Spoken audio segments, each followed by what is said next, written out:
ഖബർ എന്ന് പറയുന്നത് വലിയൊരു അത്ഭുതമാണ്. നീ ജീവിച്ചിരിക്കുന്നത് ഈ ഭൂമുഖത്ത്, അത് തന്നെ ഭൂമിയിൽ നിന്ന് വളരെ കുറഞ്ഞ സ്ഥലത്ത്, പരിമിതമാക്കപ്പെട്ടതാകുന്ന സ്ഥലത്താണ് നീ നിലകൊള്ളുന്നത്. നീ 6 അടി മണ്ണിന്റെ ഇരുട്ടറയിലേക്ക് പോയി നോക്കണം. അത് വലിയ ലോകമാണ്, വലിയ ലോകമാണ്. ഈ ഭൂമിയുടെ 1/3 ഭാഗമാണ് കര, ബാക്കിയുള്ളത് മുഴുവൻ വെള്ളം. കടലിലൊന്ന് പോയി നോക്ക്, കടലിന്റെ അടിയിലേക്ക് എത്ര വലിയ അത്ഭുതങ്ങളാണ് കടലിൽ നടക്കുന്നത്. കടലിന് വിവിധ തട്ടുകൾ, അവിടെ നടക്കുന്ന സംഭവ വികാസങ്ങൾ, കോടാനുകോടി ജീവികൾ അതിനടിയിൽ വസിക്കുന്നു. വലിയ വലിയ ലോകമാണത്. ബഹർ വലിയൊരു ലോകമാണ്. ഇതേപോലെ ഈ ഭൂമി നമുക്കൊരു വലിയ ലോകമായി മനസ്സിലാക്കിയിട്ടുണ്ടെങ്കിൽ ഇതിനേക്കാൾ വലിയ ലോകം ഈ ഖബറിൽ കിടപ്പുണ്ട്. 6 അടി മണ്ണിന്റെ ഇരുട്ടറയിൽ വലിയ ലോകമുണ്ട്, നമ്മൾ മനസ്സിലാക്കണം. ഏകാന്തതയുടെ ഭവനമാണ്. അതുകൊണ്ടല്ലേ ബഹുമാനപ്പെട്ട ഉസ്മാൻ ഇബ്നു അഫ്ഫാൻ റളിയല്ലാഹു തആല അൻഹു ഖബർ കാണുമ്പോൾ പൊട്ടിക്കരഞ്ഞത്, ഖബർ കേൾക്കുമ്പോൾ പൊട്ടിക്കരഞ്ഞത്. ഉസ്മാൻ ഇബ്നു അഫ്ഫാൻ റളിയല്ലാഹു തആല അൻഹുവിനോട് കൂട്ടുകാർ ചോദിച്ചില്ലയോ, മായുബ്കീക യാ ഉസ്മാൻ, എന്തേ ഉസ്മാനെ നിങ്ങൾ ഇങ്ങനെ പൊട്ടിക്കരയാനുള്ള കാരണം? ഉസ്മാൻ ഇബ്നു അഫ്ഫാൻ റളിയല്ലാഹു അൻഹു പറയുകയാണ്, അൽ ഖബറു അവ്വലു മൻസിലിൻ മിൻ മനാസിലിൽ ആഖിറ, ആഖിറത്തിലേക്കുള്ളതാകുന്ന തുടക്ക ഭവനമാണ് ഖബർ. ആ ഖബറിൽ രക്ഷപ്പെട്ടാൽ തീർച്ചയായിട്ടും ബാക്കിയുള്ള എല്ലാ സ്ഥലങ്ങളിലും രക്ഷയാണ്. ഖബറിൽ ആരെങ്കിലും പ്രയാസപ്പെട്ടാൽ ബാക്കിയുള്ള എല്ലാ സ്ഥലങ്ങളും പ്രയാസമാണ്. ബഹുമാനപ്പെട്ട ഉസ്മാൻ ഇബ്നു അഫ്ഫാൻ റളിയല്ലാഹു തആല അൻഹു ആരെ കൊണ്ടുവന്ന് ഖബറടക്കിയാലും ആ ഖബറിന്റെ സമീപത്തേക്ക് വന്നുകൊണ്ട് പൊട്ടിക്കരഞ്ഞുകൊണ്ട് ബഹുമാനപ്പെട്ടവർ പാടാറുണ്ടായിരുന്നു, ഫൈൻ തൻജു മിൻഹാ തൻജു മിൻ ദീ അളീമതി വഇല്ലാ ഫൈനി ലാ യഖാലുക നാജിയാ.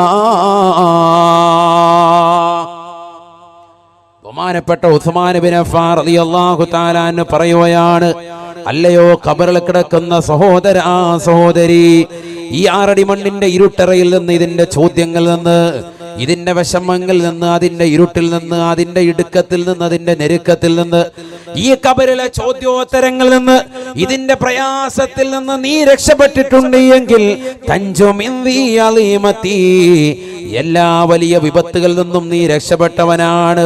ഇല്ലാ ഫൈന്നി ലാ യഖാലുക നാജിആ, ഈ ഖബറിന്റെ ഏകാന്തതയിൽ നിന്ന്, അതിൻ്റെതാകുന്ന ബുദ്ധിമുട്ടിൽ നിന്ന്, അതിൻ്റെ ഞെരുക്കത്തിൽ നിന്ന്, അതിൻ്റെ പ്രയാസത്തിൽ നിന്ന് നിനക്ക് രക്ഷപ്പെടാൻ നിനക്ക് സാധിച്ചിട്ടില്ല എങ്കിൽ തീർച്ചയായിട്ടും നിന്നെ ഒരു സ്ഥലത്തും രക്ഷപ്പെട്ടവനായിട്ട് ഞാൻ കണക്കാക്കുന്നില്ല എന്ന് ഉസ്മാൻ ഇബ്നു അഫ്ഫാൻ റളിയല്ലാഹു അൻഹു. മനസ്സിലായിക്കോ, ചെറിയ വിഷയമല്ല. ഖബർ നിസ്സാരമല്ല. ഖബറെന്നു കേട്ടാൽ തൽക്ഷണം നേടേണ്ടതാ, കണ്ടാലുടൻ വാ വിട്ടു നീ കരയേണ്ടതാ. ഖബറെന്നു കേട്ടാൽ തൽക്ഷണം നേടേണ്ടതാ, കണ്ടാലുടൻ വാ വിട്ടു നീ കരയേണ്ടതാ. മേടക്ക് പകരം മാളമാസോബ് ഹന റബ്ബി അതിൽ കീഴടക്കേണ്ടതാണ് സമാന. സമ്പാദ്യ മുതലിൽ നിന്ന് മൂന്നക്ക് ഫാന, സമ്പാദ്യ മുതലിൽ നിന്ന് മൂന്നക്ക് ഫാന, അത് മാത്രമല്ലതി എപ്പോഴും വഹദാന. ചിതലും പോഴൂക്കൽ താവളം പേരു തുണ്ടതിൽ, സമരത്തിലാണ് പരസ്പരം തിന്നുന്നതിൽ ഖബറെന്തോ കേട്ടാൽ തൽക്ഷണം നേടേണ്ടതാ കണ്ടാലുടൻ വാ വിട്ടു നീ കരയേണ്ടതാ. ബഹുമാനപ്പെട്ട തഴവ ഉസ്താദ് അല്ലാഹു എടുത്ത ദറജ ഉയർത്തുമാറാവട്ടെ. ഖബറിനെ കുറിച്ച് നമ്മൾ ശരിക്കും മനസ്സിലാക്കണം, എങ്കിലേ നമ്മുടെ ജീവിതം നന്നാവുള്ളൂ. അല്ലാഹു തൗഫീഖ് തരട്ടെ. നമ്മുടെ ജീവിതം ചിട്ടയാകണമെങ്കിൽ അടുത്തൊരു ലോകമുണ്ടെന്നൊരു തിരിച്ചറിവുണ്ടാകണം. നമ്മൾ ഇവിടെ ഇങ്ങനെ മനോഹരമായി വീട് വെച്ച് അതിനിങ്ങനെ മോടി പിടിപ്പിച്ച് വർഷത്തിൽ അതിനിങ്ങനെ പെയിന്റ് അടിച്ച് ഇഷ്ടികൾ ഇളകിപ്പോകുമ്പോൾ വീണ്ടും ഒരു റൂം പിടിച്ച് മനോഹരമാക്കി ഇങ്ങനെ കൊണ്ടാടിക്കൊണ്ട് നടക്കുക. ഇവിടെ ശാശ്വത എന്നുള്ള ജീവിത അങ്ങനത്തെ ഒരു ചിന്തയാണ് മുസ്ലിമിന് വന്നു പോയത്. അവിടെയാണ് വിഷയം. നമ്മൾ മുസ്ലിമീങ്ങളല്ലേ, മരിക്കുന്നുള്ള ചിന്ത വേണ്ടേ? വാപ്പ മരിച്ചു കിടക്കുമ്പോഴും ആ ഒരു ചിന്ത ഇല്ലാതെ പോകുന്നത് എന്തുകൊണ്ടാ? ഉമ്മ മരിച്ചാലുടനെ കാതിൽ കിടക്കുന്ന കമ്മലും അരിക്കത്തും കയ്യിൽ കിടക്കുന്നതാകുന്ന വളകളുമൊക്കെ ഊരിയെടുക്കാൻ വെമ്പൽ കൊള്ളുന്ന സഹോദരിമാരില്ലേ? എന്തുകൊണ്ട് മരണത്തെ നമുക്ക് ഭയമില്ല? അടുത്ത സെക്കൻഡിൽ മരിക്കുമെന്നുള്ള ഒരു ബോധം നമ്മൾ നഷ്ടപ്പെട്ടു പോയി. അല്ലാഹു കാക്കട്ടെ. ഏറ്റവും കൂടുതൽ ചിന്തിക്കാൻ നമ്മളോട് പറഞ്ഞത് മരണത്തെക്കുറിച്ചാണ്. അക്സിറു ദിക്റ ഹാദിമിൽ ലദ്ദാത്ത്. സർവ രസങ്ങളെയും മുറിച്ചു കളയുന്ന മരണത്തെക്കുറിച്ച് നിങ്ങൾ ചിന്തിക്കണേ എന്ന് സയ്യിദുനാ റസൂലുള്ളാഹ്. ആ ചിന്ത നിങ്ങൾ അധികരിപ്പിക്കാൻ, ചിന്തിക്കണമെന്നല്ല, അക്സിറു നിങ്ങൾ അധികരിപ്പിക്കണേ ദിക്റ ഹാദിമിൽ ലദ്ദാത്ത്. ആ ഒരു ചിന്ത നിങ്ങൾ അധികരിപ്പിക്കണം എന്ന് സയ്യിദുനാ റസൂലുള്ളാഹ്. നമ്മളിൽ എത്ര പേരങ്ങനെ ചിന്തയുണ്ട്? ദീൻ പഠിക്കുന്ന മുത്തഅല്ലിമീങ്ങൾ ഒഴികെ. കാരണം അവർക്ക് ആ പഠിക്കുന്ന വിജ്ഞാനത്തിൽ നിന്ന് പ്രയാസമായി പോകും. അവരൊഴികെ ബാക്കിയുള്ളവരൊക്കെ ഇത് ചിന്തിക്കണമെന്നാണ് ഈ ഹദീസിന്റെ വിവക്ഷയിൽ പണ്ഡിതന്മാരെ രേഖപ്പെടുത്തുന്നു. നമ്മൾ എത്ര ദിവസം മരണത്തെക്കുറിച്ച് ചിന്തിക്കുന്നുണ്ട്? അതുകൊണ്ടാണ് എല്ലാ ദിവസവും മരണാനന്തര ചടങ്ങുകളിൽ പങ്കെടുക്കാൻ പറയും. നാട്ടിൽ ഒരാൾ മരിച്ചാൽ നമ്മളവിടെ പോകണം, മരണ വീട്ടിൽ ചെല്ലണം, വിശുദ്ധമായ ഖുർആൻ ഓതണം. ഇന്നിപ്പോ മരണ വീട്ടിൽ എവിടെ ഖുർആൻ? മരണ വീട്ടിൽ വാപ്പ മരിച്ചാൽ ഉടനെ തന്നെ 10 പത്രം വിളിച്ചു പറയുന്ന ഒരവസ്ഥയിലേക്ക് എത്തിയിരിക്കുകയാണ്. 10 പത്രം വായിക്കുക, വലിയ സംഭവമാണ്. മരിച്ചുപോയതാകുന്ന വാപ്പയാണ് മരിച്ചതെങ്കിൽ അല്ലെങ്കിൽ ഉമ്മയാണ് മരിച്ചതെങ്കിൽ അവരുമായിട്ടുള്ള ആ കണക്ഷൻ, ബന്ധത്തെ സൂചിപ്പിക്കുന്ന മക്കളുടെയും മരുമക്കളുടെയും ഒക്കെ സർട്ടിഫിക്കറ്റ്. IAS എടുത്തവനാണെങ്കിൽ അത്, റിട്ടയർഡ് ജഡ്ജി ആണെങ്കിൽ അത്, എല്ലാ സംഭവങ്ങളും അത് കറക്റ്റായിട്ട് വന്നിട്ടുണ്ടോ അതാണ് നോക്കുക.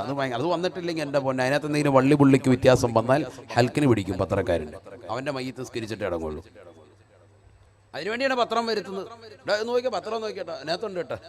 നമ്മുടെ ഫോട്ടോ എങ്ങനെയുണ്ട്? ക്ലാരിറ്റി ഉണ്ടോ? മരിച്ചാലുള്ള ഫോട്ടോയാണ്. എന്തിന് ക്ലാരിറ്റി ഉണ്ടോ? ക്ലാരിറ്റി ഇച്ചിരി അതിന് കുറവുണ്ട് കേട്ടോ. ഈ പത്രത്തിൽ നല്ല ക്ലാരിറ്റി ഉണ്ട് കേട്ടോ. ഇതാണ് നമ്മുടെ അവസ്ഥ. ഒരു 10 ഖുർആൻ അവിടെ ഇല്ല. യാസീൻ ഓതുന്നത് ബിദ്അത്ത്. അവിടെ ഇത്തരത്തിലുള്ളതാകുന്ന ദുരാചാരങ്ങൾ, പത്രം വായിച്ച് സൊറ പറയുന്നത് സുന്നത്ത്. ഈ ഒരു അവസ്ഥയിലേക്ക് സമൂഹം എത്തിയിരിക്കുകയാണ്. അല്ലേ? അല്ലാഹു നമ്മളെ കാക്കട്ടെ. ഖുർആൻ ഓതലില്ല, ഫാത്തിഹ ഓതലില്ല, ദിക്ർ ചൊല്ലലില്ല, സ്വലാത്ത് ചൊല്ലലില്ല, മരിച്ചുപോയ ആളുകളുടെ നന്മ പറയലില്ല. ആവശ്യമില്ലാത്ത ഫനായും ഫസാദും പറഞ്ഞ് നമ്മുടെ നാവിനെ മലീമസപ്പെടുത്തുകയാണ്.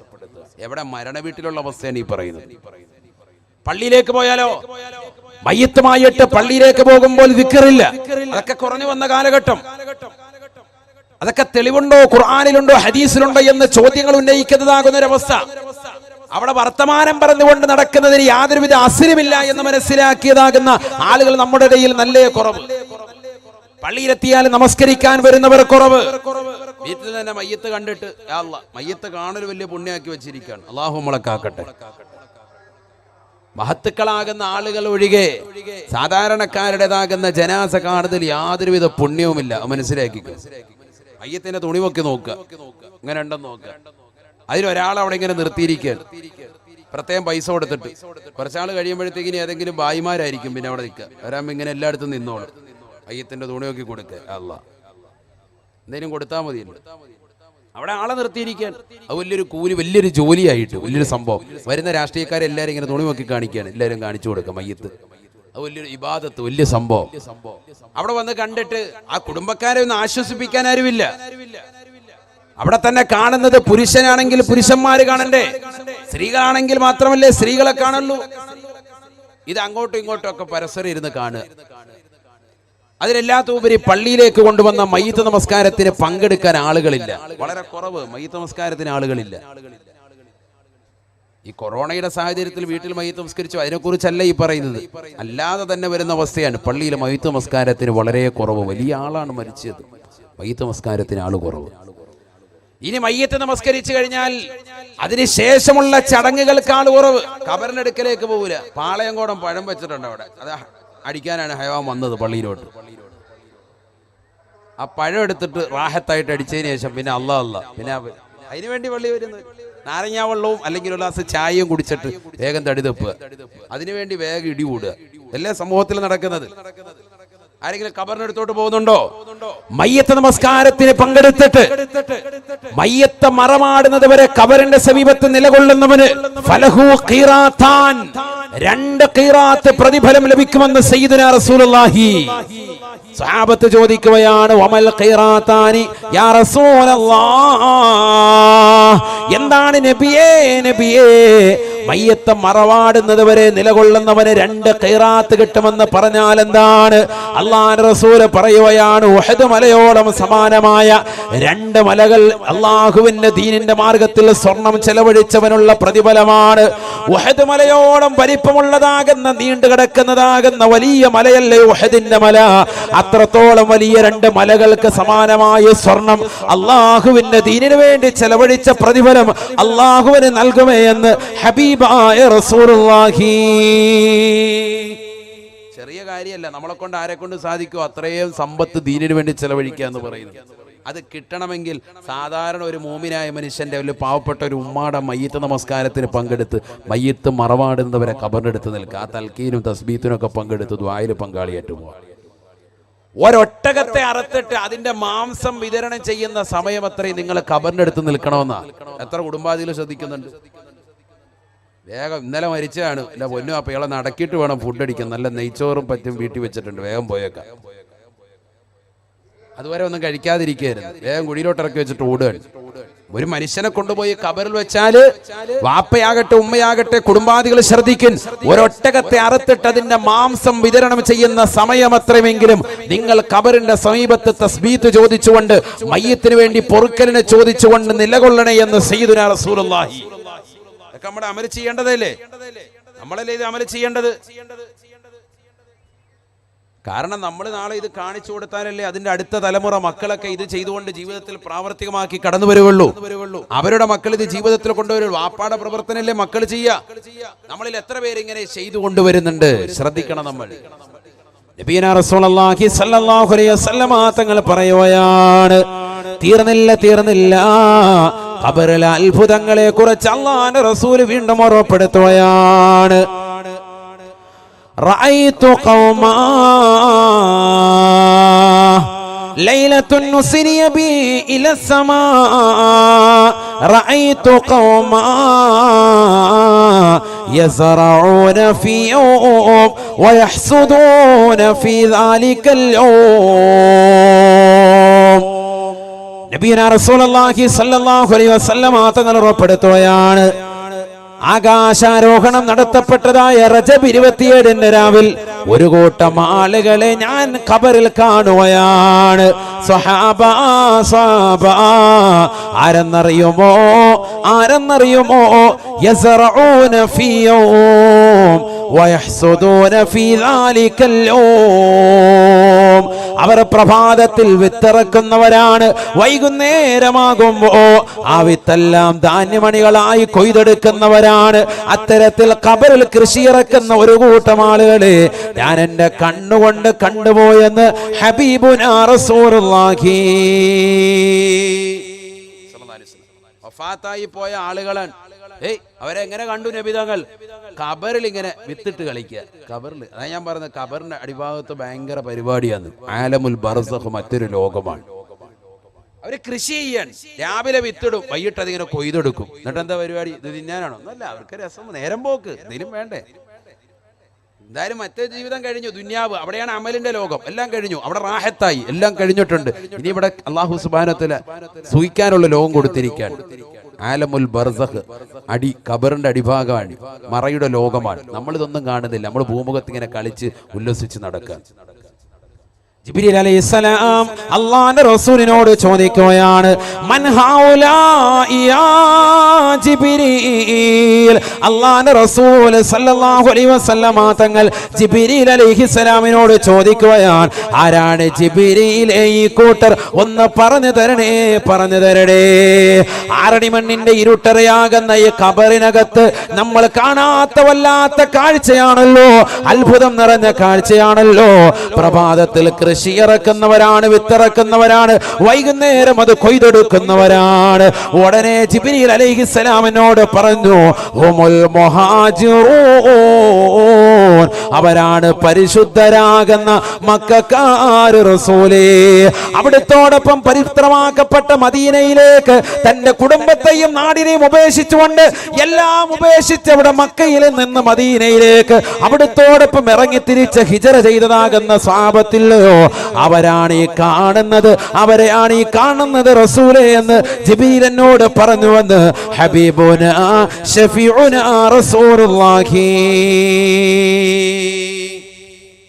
والسابقون الأولون والسابقون الأولون من المهاجرين والأنصار والذين اتبعوهم بإحسان رضي الله عنهم ورضوا عنه. അള്ളാഹുവിന്റെ മാർഗത്തിൽ ഇറങ്ങി തിരിച്ചതാകുന്ന സച്ചരിതരാകുന്ന സ്വഹാബത്തെ കിറാം മുഹാജിറുകളാകുന്ന ആളുകൾ സ്വന്തം കുടുംബത്തെ അള്ളാഹുവിന്റെ ദീനിനു വേണ്ടി ത്യജിച്ചവരാണ്. സമ്പത്ത് മുഴുവനും ദീനിനു വേണ്ടി ത്യജിച്ചവരാണ്. മക്കളെ ദീനിനു വേണ്ടി ഒഴിവാക്കിയവരാണ്. അള്ളാഹുവിന്റെ റസൂലിനെയും അള്ളാഹുവിനെയും ഇഷ്ടം വെച്ചുകൊണ്ട് പ്രിയം വെച്ചുകൊണ്ട് ഇറങ്ങി തിരിച്ചവരാണ്. സ്വന്തം ശരീരത്തെ ബലിയർപ്പിച്ചവരാണ്. ദീനിനു വേണ്ടി ഷഹീദായവരാണ്. അത്തരത്തിലുള്ളതാകുന്ന ആളുകളെയാണ് ഈ കാണുന്നത് റസൂലേ. ഹുമുൽ മുഹാജിറൂന, ഹുമുൽ മുഹാജിറൂൻ, അവർ ഹിജറ വന്ന സ്വഹാബത്താണ് റസൂലേ. യസ്റഊന ഫീ യൗം വയഹ്സുദൂന ഫീ യൗം, രാവിലെ കൃഷി ഇറക്കുന്നു, വൈകിട്ട് വിത്ത് കൊയ്തെടുക്കുന്നു. മാഷാ അല്ലാഹ്. ഇനി അടുത്ത അത്ഭുതം കേൾക്കണോ? എത്ര ആളുകളെ കുറിച്ച് നബി സല്ലല്ലാഹു അലൈഹി വസല്ലം തങ്ങൾ പറഞ്ഞിട്ടുണ്ട്. ബഹുമാനപ്പെട്ട സയ്യിദു ശുഹദാഇ ഹംസ റളിയല്ലാഹു അൻഹു, ഉറക്കെ പറയിൻ. നമ്മളെല്ലാവരും നിലകൊള്ളുന്നത് ഒരു ഷഹീദിന്റെ ചാരത്താണ്. മാഹീൻ അബൂബക്കർ ഷഹീദ് റളിയല്ലാഹു അൻഹു, ബഹുമാനപ്പെട്ടവരെ പോലെ, മുൻകഴിഞ്ഞു പോയതാകുന്ന സർവ്വശോതാക്കളെ പോലെ, ഈ ഭീമാപ്പള്ളിയുടെ പരിസരത്ത് വെടിയുണ്ടയേറ്റുകൊണ്ട് മരണപ്പെട്ടതാകുന്ന ശോതാക്കളെ പോലെ അവർക്കെല്ലാവർക്കും നേതൃത്വം കൊടുത്ത ബഹുമാനപ്പെട്ട സയ്യിദ് ശുഹദാഇ ഹംസത്തുൽ കറാർ റളിയല്ലാഹു അൻഹു, മഹാനവറുകളെ കുറിച്ച് അല്ലാഹുവിന്റെ റസൂല് പറഞ്ഞത് എന്താ? ബഹുമാനപ്പെട്ടവർ യതീറു ഫിൽ ജന്ന, സ്വർഗ്ഗത്തിൽ ഇങ്ങനെ പാറിക്കളിക്കുന്നത് ഞാൻ എന്റെ കണ്ണുകൊണ്ട് കണ്ടു. റഅയ്തു ബിഐനയ്യ, എന്റെ രണ്ട് കണ്ണുകൊണ്ട് ഞാൻ കണ്ടു എന്ന് സയ്യിദുനാ റസൂലുള്ളാഹി. എവിടെയാ മൂപ്പരുള്ളത്? ഖബറിലാ ഉള്ളത്. മനസ്സിലാക്കണം. അദ്ദേഹത്തെ സ്വർഗത്തിൽ ഞാൻ കണ്ടു. ഞാൻ സ്വർഗീയ ആരാമങ്ങളിൽ ഉല്ലസിക്കുന്നതായി ഖബറിൽ ഞാൻ അദ്ദേഹത്തെ ആസ്വാദനത്തിൻ്റെതാകുന്ന മാറാപ്പുകൾ മാറ്റി വളരെ സന്തോഷത്തിൻ്റെതാകുന്ന തീരം ഞാൻ എന്റെ കണ്ണുകൊണ്ട് കണ്ടു എന്ന് ഹബീബുനാ റസൂലുള്ളാഹി.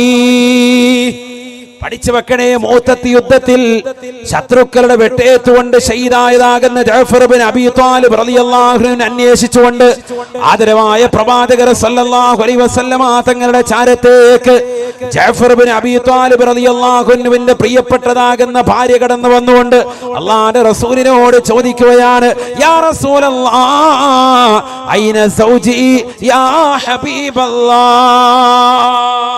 എന്റെ ഭർത്താവ് എവിടെ, എന്റെ ഭർത്താവ് എവിടെ? ആദരവായ പ്രവാചകർ സല്ലല്ലാഹു അലൈഹി വസല്ലമ തങ്ങൾ പറയുകയാണ്, ഇന്നഹു ഷഹീദ്, ഇന്നഹു ഷഹീദ്, ഒരു ഷഹീദായിട്ടുണ്ട്, ദീനിന്റെ മാർഗത്തിൽ രക്തസാക്ഷ്യം വഹിച്ചിട്ടുണ്ട്. ഈ പെണ്ണ് വളരെ വീണ്ടും ചോദിച്ചു, ഐന സൗജി യാ റസൂലല്ലാഹ്, എന്റെ ഭർത്താവ് എവിടെ? നബിയനാ റസൂലുള്ളാഹി സ്വല്ലല്ലാഹു അലൈഹി വസല്ലമ തങ്ങൾ പറയുകയാണ്, വഹുവ ശഹീദുൻ യതീറു ഫിൽ ജന്ന കമാ തതീറു തൈറു ഫിൽ ഹവാ. ആകാശ ലോകത്ത് അനന്തമാകുന്ന രീതിയിൽ, മനോഹരമായ രീതിയിൽ പക്ഷികൾ പട്ടമിട്ട് പറക്കുന്നത് പോലെ വട്ടമിട്ട് സ്വർഗത്തിൽ പറക്കുന്നതായിട്ട് പറവയെ പോലെ ഞാൻ എൻ്റെ കണ്ണുകൊണ്ട് നിങ്ങളുടെ ഭർത്താവിനെ കണ്ടു എന്ന് ഹബീബായ റസൂലുള്ളാഹി. ഇത് പറയുമ്പോൾ ജഅഫർ ഇബ്നു അബീ ത്വാലിബ് റളിയല്ലാഹു അൻഹു ജനാസ ഖബറിലാണ് എന്ന് ഹബീബുനാ റസൂലുള്ളാഹി. മനസ്സിലാക്കണം, ഖബറിൽ ആള് കിടക്കാണ്, അപ്പോഴും ബഹുമാനപ്പെട്ടവർ സ്വർഗത്തിൽ തത്തിക്കളിക്കുന്നത് കണ്ടു എന്ന് പറഞ്ഞാൽ ഖബർ സ്വർഗീയ ഉദ്യാനമായി അള്ളാഹു കൊടുത്തു. അതിനെ നമ്മൾ ദ്വാരക്കുന്നത്, ഖബറിന്റെ അടുക്കൽ എത്തിയിട്ട് എന്ത് ദ്വാരക്കും? അല്ലാഹുമ്മ വസ്സിഅ ഖബറഹു, ഈ മനുഷ്യന്റെ ഖബർ നീ വിശാലാക്കണേ. ആരക്കല്ലേ? എന്തിനാ എല്ലാവരും ഓർക്കും എന്താ ഫുട്ബോൾ കളിക്കാനുള്ള സൗകര്യം ചെയ്തു കൊടുക്കാൻ അവിടെ ഇടുക്കല്ല, എല്ലാ സൗകര്യവും. ഖബറിനകത്ത് ഭയങ്കര അത്ഭുതങ്ങളാണ് അവിടെ. ഇവിടെ ദിക്റും ഇബാദത്തും നമസ്കാരങ്ങളും ഇബാദത്തുകളും ഒക്കെയായി ചിട്ടവെക്കുന്ന ആളുകൾക്ക് ഖബറിൽ റാഹത്താണ്. അവിടെയാണ് മനസ്സിലാക്കേണ്ടത്. അവിടെ നല്ല വിശാലത കിട്ടും, ഉറപ്പാണ്.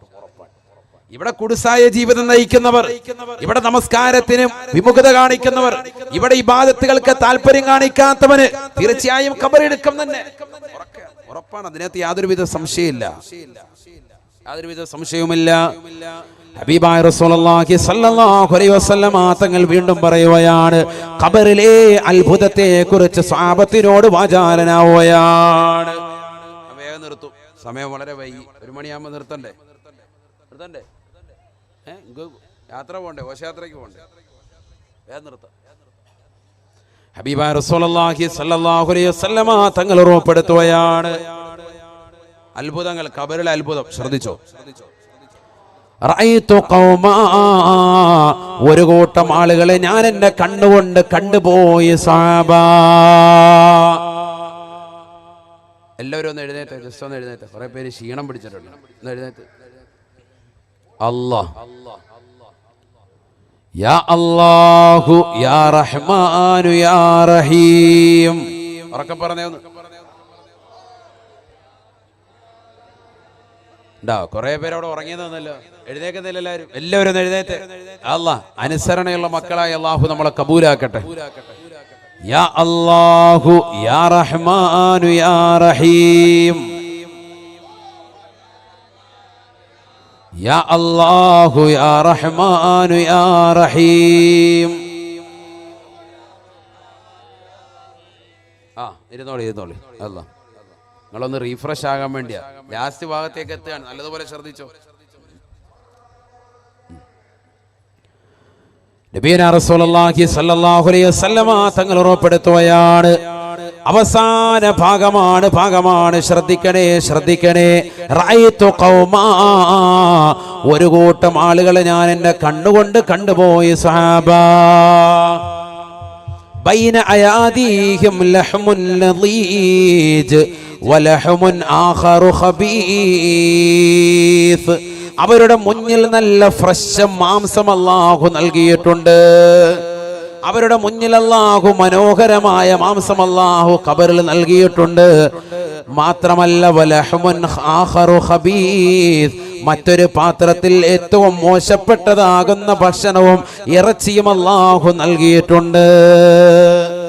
എന്നാൽ മലക്കുകൾ, ജബാനിയാക്കളാകുന്ന ശിക്ഷയുടെ മലക്കുകൾ, അവരുടേതാകുന്ന മോശപ്പെട്ടതാകുന്ന പാത്രത്തിൽ നിന്ന് അതിന്റെ മാംസം കഴിക്കാൻ നിർബന്ധിക്കുകയാണ്.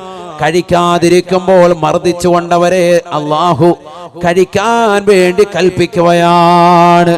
ഇതിങ്ങനെ കണ്ടപ്പോ ഞാൻ ബഹുമാനപ്പെട്ട ജിബ്രീൽ അലൈഹിസ്സലാമിനോട് ചോദിച്ചു പോയി, മൻ ഹൗലാഇ യാ ജിബ്രീൽ, ആരാണ് ജിബ്രീലെ ഈ കൂട്ടർ? 6 അടി മണ്ണിന്റെ ഇരുട്ടറയാകുന്ന ഖബറിൽ ഇത്തരത്തിൽ നീചമാക്കപ്പെട്ട ശിക്ഷയ്ക്ക് വിധേയരാകുന്ന ആളുകൾ ആരാണ്?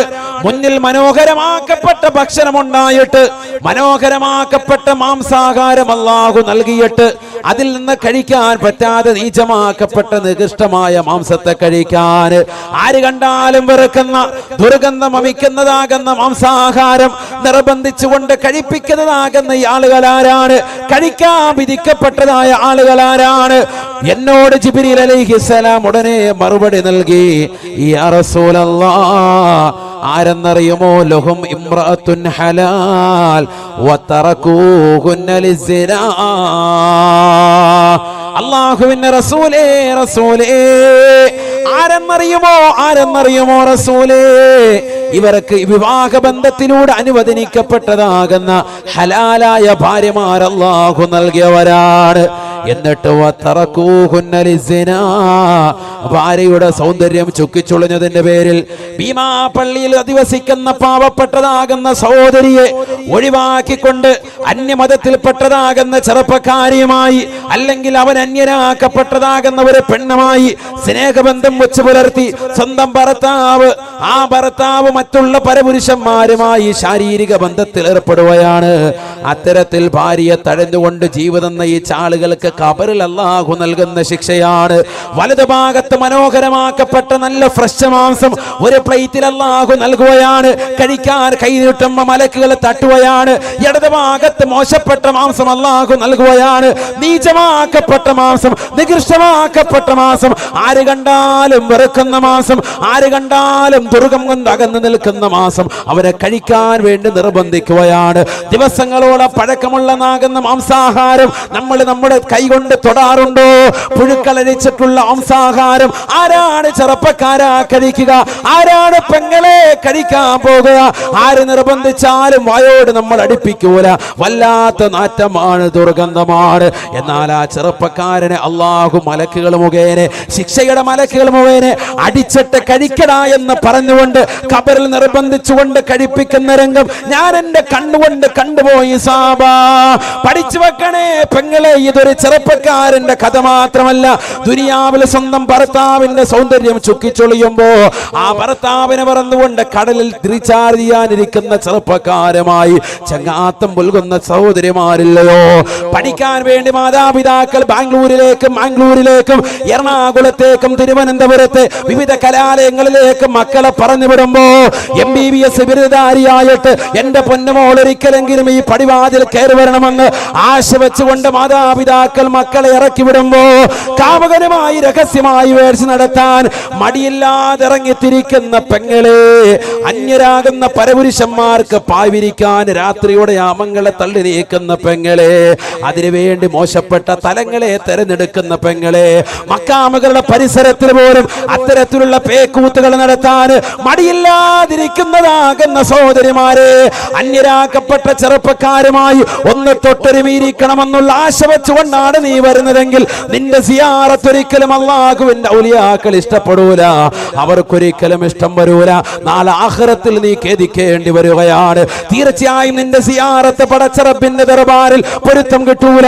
ഇവിടെ അടങ്ങിയിരിക്കുന്ന മഹാന്മാരുടെ കുരുത്തക്കേട് നിന്റെ ജീവിതത്തിൽ എന്നെന്നും ഉണ്ടാകും. വാപ്പയറിയാതെ, ഉമ്മ അറിയാതെ, സഹോദരനറിയാതെ, സഹോദരിമാരറിയാതെ, നാട്ടുകാരറിയാതെ, കൂട്ടുകാരറിയാതെ മോശപ്പെട്ടതാകുന്ന തലത്തിലേക്ക് തന്റെ കണ്ണുകളെയും കാതുകളെയും കൊണ്ടുപോകുന്ന എത്രയോ സഹോദരങ്ങളുണ്ട്, എത്രയോ ചെറുപ്പക്കാരുണ്ട്. അന്യ പെണ്ണുമായി രാത്രി രഹസ്യമായി ചാറ്റിംഗ് നടത്തുന്നവർ, അത് വാട്സാപ്പിലൂടെ, അത് ടിക്ടോക്കിലൂടെ, അത് മോശപ്പെട്ട ട്വിറ്ററിലൂടെ അശ്ലീലമാക്കപ്പെട്ട തലത്തിൽ ചാറ്റിംഗ് നടത്തുന്ന ആളുകൾ, ടെലഗ്രാം അയച്ചുകൊണ്ട് രാത്രിയോടെ ആ മങ്ങളെ തള്ളി നീക്കുന്ന ആളുകൾ, പുതിയതാകുന്ന ആപ്പുകൾ വരുമ്പോ അതെല്ലാം ഇൻസ്റ്റാൾ ചെയ്തുകൊണ്ട് പുതിയ രീതിയിൽ പുതിയ തലത്തിൽ തന്റെ രാവുകളെ കൊണ്ടുപോകുന്ന ആളുകൾ, കാമുകന്റെ കോള് വരാൻ വേണ്ടി രാത്രിയുടെ യാമങ്ങളെ തള്ളി നീക്കുന്ന ചെറുപ്പക്കാര്, രാത്രിയുടെ യാമങ്ങളെ അതിനുവേണ്ടി തയ്യാറെടുക്കുന്ന ആളുകൾ, തീർച്ചയായും മനസ്സിലാക്കണേ, അല്ലാഹുവിന്റെ റസൂല് പഠിപ്പിക്കുകയാണ്, ലോകത്തിന്റെ നായകൻ പറയുകയാണ്, ഈ ദുനിയാവിൽ നീ അന്യരുമായി കളിച്ചിട്ടുണ്ടാകാം, അവരുമായി ചിരിച്ചിട്ടുണ്ടാകാം, അവരുമായി വേഴ്സ് നടത്തിയിട്ടുണ്ടാകാം, അവരുമായി മോശപ്പെട്ട സംസാരവും നീ നടത്തിയിട്ടുണ്ടാകാം. ഏത് രീതിയിൽ നടന്നാലും നാളെ ഖബറിൽ നിനക്ക് നൽകാൻ പോകുന്ന ശിക്ഷ ചെറുതല്ല. വലതുഭാഗത്ത് മനോഹരമാകുന്ന മാംസം അല്ലാഹു നൽകുകയാണ്. കഴിക്കാൻ നിനക്ക് സാധിക്കൂല. കൈവച്ചാൽ മലക്കുകൾ നിന്റെ കയ്യിൽ തട്ടുകയാണ്. ഇടതുഭാഗത്ത് മോശപ്പെട്ട മാംസം അല്ലാഹു വെച്ചിരിക്കുകയാണ്. ആ മാംസം നീ കഴിക്കുന്നില്ല, പക്ഷേ കഴിക്കാൻ നിർബന്ധിക്കുകയാണ്. അതിലേക്ക് നോക്കാൻ പോലും നീ തയ്യാറാകുന്നില്ല. പുഴുവരിച്ച മാംസമാണ്, ദിവസങ്ങൾ പഴകിയ മാംസമാണ്. കഴിക്കാൻ മാറി നിൽക്കുന്നതാകുന്ന സഹോദര സഹോദരിമാര്, ഈ ദുന്യാവിൽ പരസ്യമായിട്ട് അന്യരമായിട്ട് ശാരീരിക ബന്ധം വെച്ച് പുലർത്തിയതിന്റെ പേരിൽ അന്യരുടേതാകുന്ന ബ്ലൂ ഫിലിമുകൾ കണ്ടുകൊണ്ട് രാത്രിയുടെ യാമങ്ങളെ മലീമസഭാക്കിപ്പെടുത്തിയതിന്റെ പേരിൽ സണ്ണി ലിയോൺ തിരുവനന്തപുരത്ത് ഇറങ്ങിയെന്നറിഞ്ഞത് മുതൽ അതിൻ്റെതാകുന്ന വിവരങ്ങളൊന്നും നെത്തിലൂടെ കിട്ടാൻ വേണ്ടി പാതിരാത്രി സമയം അത്രയും നെത്തിൽ പരന്നു നടക്കുന്ന ചെറുപ്പക്കാരെ, പഠിച്ചു വെക്കണേ, പഠിച്ചു വെക്കണേ.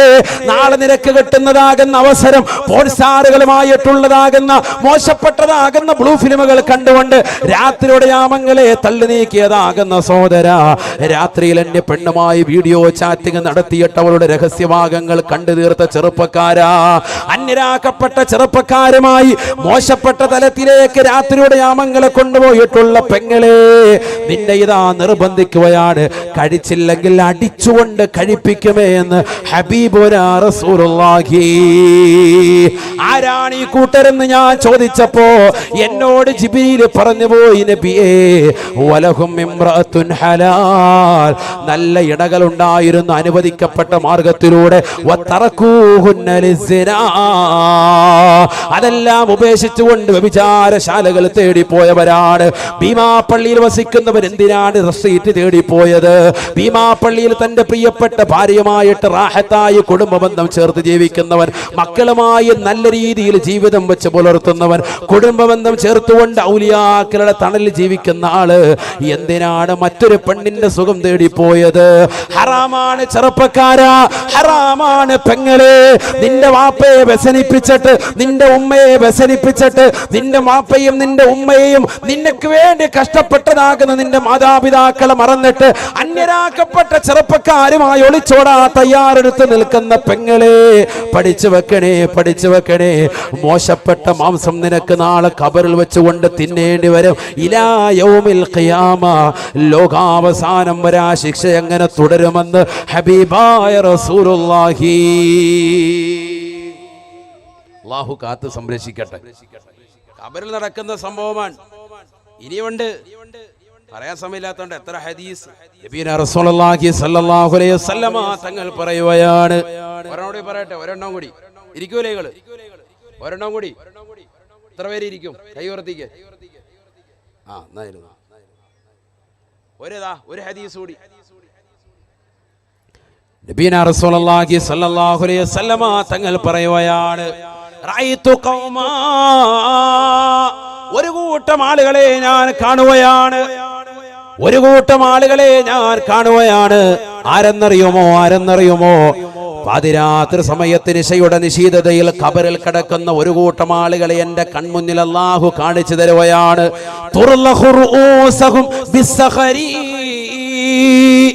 പാറക്കല്ലിന്റെ ചീളുകൊണ്ട് ഖബറിരുന്നിട്ട് തലതല്ലി പൊളിക്കുന്ന ആളുകളെ ഞാൻ എന്റെ കണ്ണുകൊണ്ട് കണ്ടുപോയി സാബാ, ഞാൻ എന്നെ കണ്ണുകൊണ്ട് കണ്ടുപോയി സാബാ.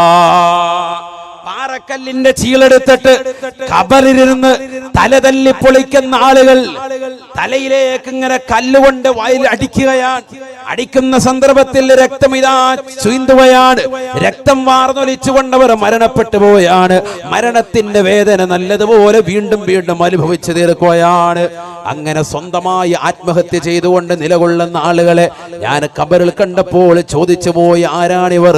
മൻ ഹൗലാഇ യാ ജിബ്രീൽ, ആരാണ് ജിബ്രീലേ ഈ കൂട്ടരെന്ന് പറഞ്ഞു തരണേ. ആരാണിത്? ആരാണ് അവിടെ കിടക്ക്? ഉറക്കമാണോ? കോവളമെന്ന് തോന്നല്ലോ, റാഹത്തായിട്ട് കിടക്ക്.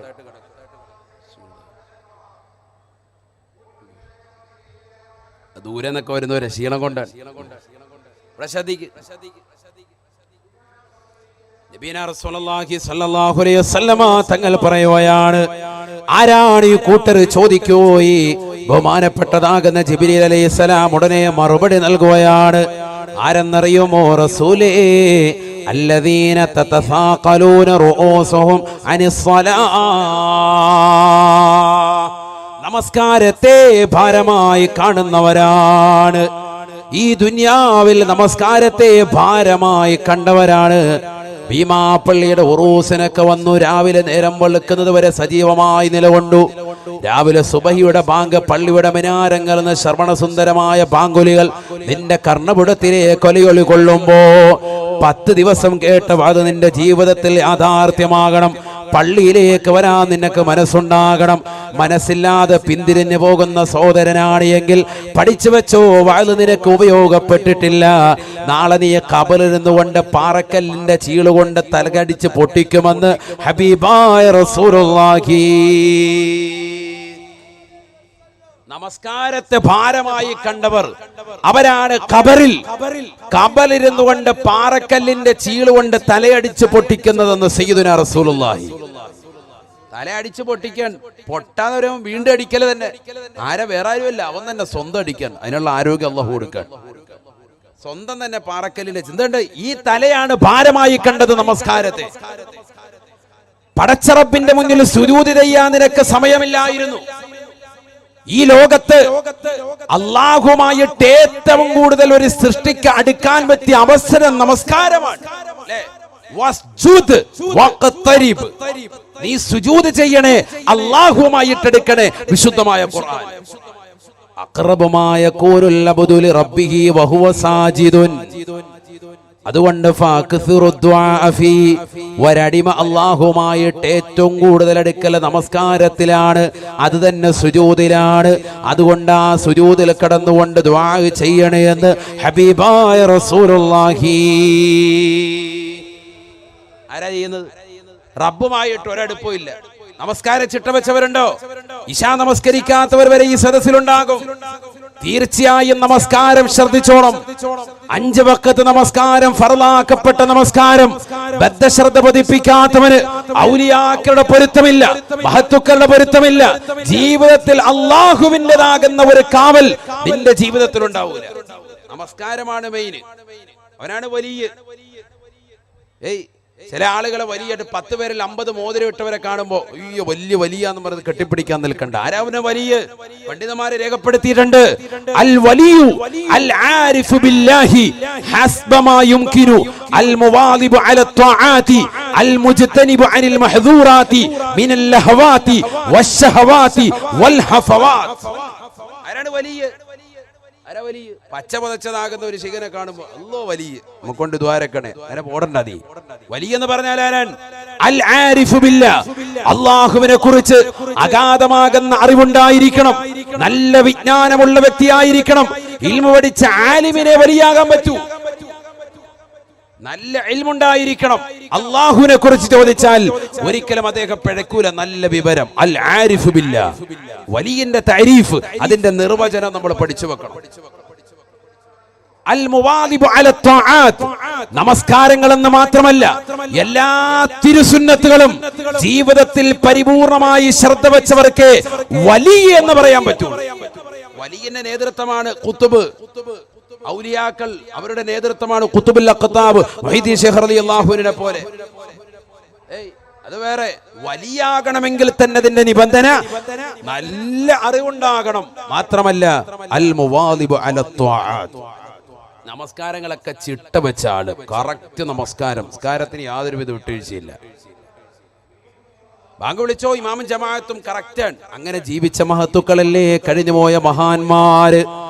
ഇവിടെ അടങ്ങിയിരിക്കുന്നതാകുന്ന മഹദികൾ, ഇവിടെ അടങ്ങിയിരിക്കുന്നതാകുന്ന ഷഹീദ് മാഹീനടക്കമുള്ളതാകുന്ന റളിയല്ലാഹു അൻഹു മഹാന്മാരടക്കമുള്ളതാകുന്ന മഹത്തുക്കൾ, ഇവിടെ അടങ്ങിയിരിക്കുന്ന മസ്താനുപ്പയടക്കമുള്ളതാകുന്ന ആളുകളൊക്കെ ആ നിലയിൽ ജീവിച്ചവരല്ലേ.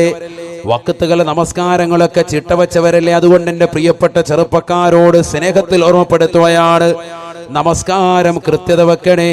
അൽ മുവാദിബു അല ത്വാആത്ത്. നബിയുനാ റസൂലുള്ളാഹി സ്വല്ലല്ലാഹു അലൈഹി വസല്ലമ തങ്ങൾ പറയുകയാണ്, ഖബറിൽ കടന്നുകൊണ്ട് പാറക്കല്ലിന്റെ ചീളെടുത്തു വെച്ചുകൊണ്ട് തലയിലടിച്ച് പൊട്ടിക്കുന്ന ഒരു വിഭാഗം ആളുകളെ കണ്ടപ്പോൾ ആരാണിവരെന്ന് ചോദിക്കുമ്പോ ജിബ്രീൽ അലൈഹിസ്സലാം എന്നോട് പറഞ്ഞു, ഇവർ സാധാരണ ആൾക്കാരല്ല. അല്ലദീന തതസാഖലൂന റൂസുഹും അനിസ്സലാ, നമസ്കാരത്തെ ഭാരമായി കണ്ടവരാണ്. അള്ളാഹു കാത്തു സംരക്ഷിക്കട്ടെ. ഞാൻ ഈ നമസ്കാരത്തെ പറ്റി ഈ കഴിഞ്ഞ ആഴ്ച പറഞ്ഞൊരു വഅദ് യൂട്യൂബിലുണ്ട്, നിങ്ങളൊന്ന് കേൾക്കണം. കുറേ വിഷയങ്ങൾ, അതിന് ഉളൂ എടുത്ത് പള്ളിയിൽ പോകുന്നതും അങ്ങനെ നമസ്കാരം ചിട്ട വെക്കുന്നതും ഒക്കെ ആയിട്ടുള്ള വിഷയം യൂട്യൂബിലുണ്ട്, നിങ്ങളൊന്ന് കേൾക്കണം. അള്ളാഹു തൗഫീഖ് തരട്ടെ. അപ്പം അതിലേക്ക് കടക്കുന്നില്ല, ഒരുപാട് പറയാനുണ്ട്.